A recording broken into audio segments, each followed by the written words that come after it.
Hi, Deja. Hi, Mommy. So what are we out here doing today?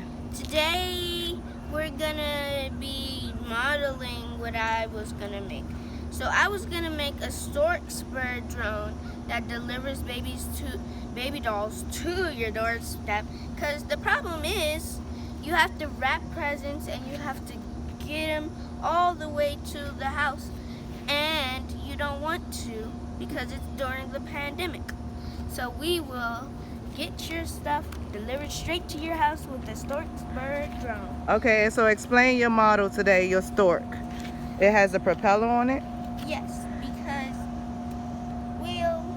airplanes have propellers, so I thought maybe we can use a propeller for this. All right, so you have to stand right there, okay, so I can measure it, okay? So go ahead and twist the propeller Twisting. and then fly it. Wait. Okay, that's as far as it went.